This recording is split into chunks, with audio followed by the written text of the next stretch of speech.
장대장TV 시청자 여러분 안녕하십니까? 여러분의 부동산 정보 도우미 장대장입니다.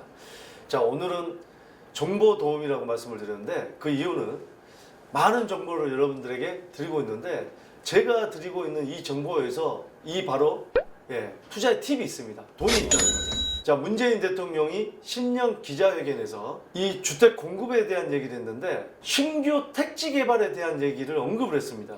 자, 그렇다 보니까 이 국토교통부 장관이 변창흠 장관이 설 연휴 전에 발표를 하겠다고 했는데, 자, 거기에서 지금 뭐 3종 세트라고 얘기해서 도심 내에 공급하는 게 있고 또 이제는 택지 개발이라고 했습니다. 그러면은 3기 신도시급에 뭔가 또 공급을 하지 않겠느냐, 좀 이런 얘기들이 나오고 있는데, 거론되고 있는 지역이 어떤 지역들이고 이 지역들이 지정이 된다면 어떤 영향을 미칠 것인지 거기에 대해서 한번 살펴보겠습니다. 신규 택지 개발 발언에 분당 신도시급 광명시흥지구 급부상. 광명시흥지구가 아마 여러분들 기억하실지 모르겠지만 3기 신도시 공급할 때 처음에 광명시흥이 언급이 됐었습니다. 근데 이게 발표 전에 그때 뭐 밖으로 누설이 되다 보니까 여기는 누설됐던, 언급했던, 발표 전에 언급했던 지역들은 다 지정하지 않겠다고 해서 지정이 안 됐던 것으로 알려져 있습니다. 그만큼 이 지역은 입지가 이 도심, 서울 도심의 접근성이 굉장히 좋은 지역으로 분류가 되고 있다는 거죠. 자, 한번 보겠습니다. 광명, 시흥지구를 비롯해 수도권 공공택지지구 추가 지정이 다가오는 공급대책의 주요 수단으로 급부상하고 있다. 문재인 대통령이 신년 기자회견에서 신규 택지 개발을 언급하면서부터다. 21일 정부와 부동산 업계 등에 따르면 국토교통부는 2월 설 연휴 전 주택공급대책을 발표할 계획이다. 공급대책의 미끄럼은 대부분 알려져 있다. 이거 이제 3종 세트라고 해서 도심 내에 역세권 개발, 역세권을 700%까지 용적률을 올려주겠다. 중공업 지역의 주거 비율을 10% 정도 높여져서 용적률을 400%, 뭐 그 이상도 올려주겠다. 그 다음에 저층 밀집 지역, 이런 지역의 용적률을 올려주겠다. 결국에는 용적률을 올려주는 건데 우리가 잘 살펴볼 필요가 있다고 제가 방송에서 몇 번 말씀을 드렸죠. 영상을 보시면 바로 얼마만큼의 지주들한테의 어떤 사업 수익을 갖다 줄 것이며, 또 늘어나는 임대주택과 이 늘어나는 가구 수가 과연 주거의 쾌적성을 해치지 않느냐, 또 교통에 대한 부분, 이런 부분까지 살펴볼 때 과연 어느 정도 선까지 진행을 해야 정부에서 바로 인센티브를 줘야, 당근을 많이 줘야 진행이 될지, 이 부분은 자, 우리가 발표만 했다가 되는 게 아니고 실질적으로 어떻게 해결해 갈지, 아무리 정책은 좋아도 진행 과정에서 매끄럽지가 않으면 이 지주들은 따라가지 않을 수가 있습니다. 당연한 거죠. 자, 이런 부분이 또 있죠.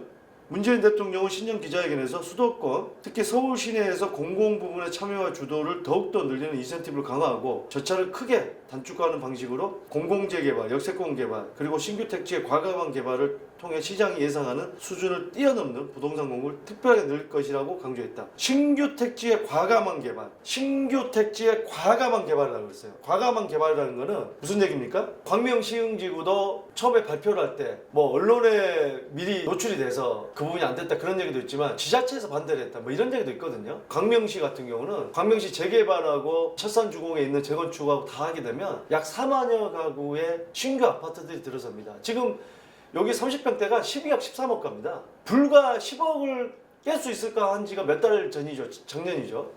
12억 13억 갑니다. 어마어마합니다. 지금 요즘에 뭐 주식도 어마어마하고요, 부동산도 어마어마합니다. 근데 제가 볼 때는요, 요게 당분간은 무리할 부분은 아니다는 거죠. 왜? 지금 이번에 바이든 미국 대통령이 취임을 지금 했지만 그 앨런이라는 그 재무장관, 예전에 연방위원장이었죠. 그 우리나라 치면은 한국은행 총재 같은 그런 분이 이제 재무장관으로 들어서는데 하는 얘기가 당분간은 이 재정을 투입할 수밖에 없다. 돈이 계속 뿌려지는 겁니다. 그러면서 이제 강달러로 이제는 가겠다. 약달러. 지금 달러가 지금 거의 뭐 1160원에서 그 1100원대까지도 깨지기도 했는데, 이런 부분에 대해서 선진국이 미국, 우리도 미국 경제에 영향을 많이 받을 수밖에 없는데 돈을 갖다 계속 뿌린다고 한다면 금리를 올리지 않고, 우리나라도 마찬가지입니다. 금리를 올릴 이유가 없고, 더더군다나 지금 경제가 안 좋은 상황에서 미국이 금리를 올리지 않고 계속해서 재정 지출을 많이 하는데 이 늘어나는 돈들이 주식이나 부동산을 계속 갈 수밖에 없는 상황입니다. 우리나라도 영향을 받을 수밖에 없어요.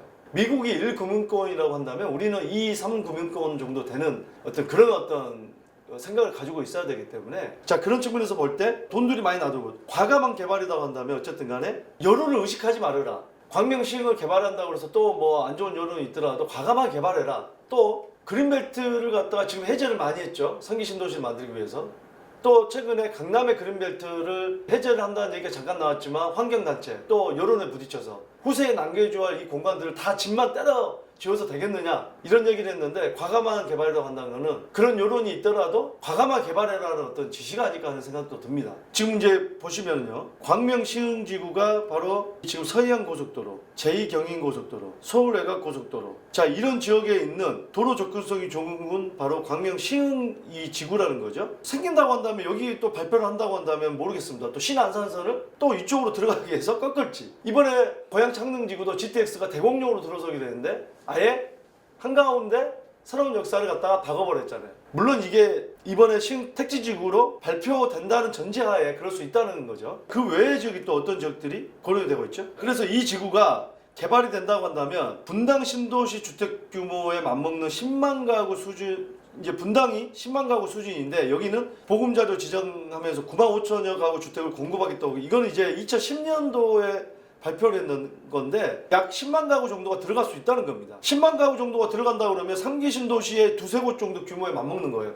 창릉이 3만 8천 가구, 하남 교산이 3만 2천 가구. 그렇기 때문에 이거 두 개 합해도 7만 가구거든요. 그 이상이에요. 남양주 왕숙이 6만 6천 가구. 그러니까 뭐 두세 곳 정도, 3기 신도시 두세 곳 정도에 맞먹는 공급량이다. 저는 만약에 이게 들어선다고 하면 또 우려되는 부분이 있습니다. 계속해서 제가 말씀을 드리지만 같은 지역 안에서도 양극화가 됩니다. 서울 강남권에서도 30평대가 36, 7억 하는 아파트가 있고 바로 그 가까운 지역에 15억, 16억 하는 아파트도 있습니다. 자 이렇게 된다면 전반적으로 공급이 많아진다고 한다면 바로 경기권에 10억, 15억 하는 아파트도 많이 있지만 절반 정도밖에 안 되는 아파트가 속출할 수가 있습니다. 이 구시가지에 있는 또 교통이 같은 동탄 이 신도시도 보세요. 시범단지 앞에 있는 이 지금 아파트도 30평대에 13억, 14억 뭐 이렇게까지 지금 갑니다.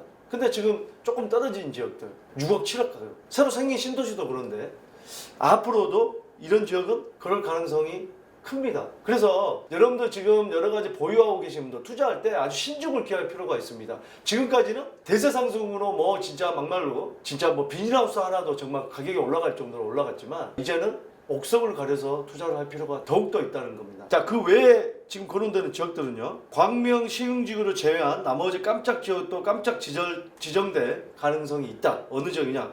고양시 덕양구 화전동 일대와 김포 고촌 등이 잠재적 우배다. 김포 고촌에 들어선다. 고촌이 지금 그 마곡지구 김포공항에서 한강신도시보다 굉장히 가깝거든요. 그래서 이제 한강신도시 쪽이 김포 고촌이라든지 고촌에 들어선다 그러면 한강신도시는 조금은 타격을 받을 수가 있습니다. 제가 볼 때 독양구 화정동도 들어선다고 한다면 제가 늘 말씀드리지만 이 3기 신도시 창릉지구가 들어서고 3만 8천 가구, 그 다음에 킨텍스 이쪽에 뭐 원시트가 14억까지 올라가고 30평대가 들어서지만 일산이 전부 다 같이 올라갈 수 있는 부분이 아니에요. 공급량을 무시를 못 하거든요. 근데 일부 사람들은 계속 뭐 당분간 올라가겠죠. 지금 뭐 유동성도 많고 아직은 3기 신도에 들어오기 전까지 전세 수요도 많고 하기 때문에 공급이 되고 나서를 분명히 제가 말씀을 드리는 겁니다. 화정까지 또 들어선다. 그럼 그 일대 이 3기 신도시가 GTX가 들어서는데 그 왜 조금 멀어져 있는 그런데 경의중앙선 라인에 뭐 파주랑 가까운 일산이라든지 이런 지역들은 한번 생각해 볼 필요는 있다는 겁니다. 자, 오늘 문재인 대통령이 신년사에서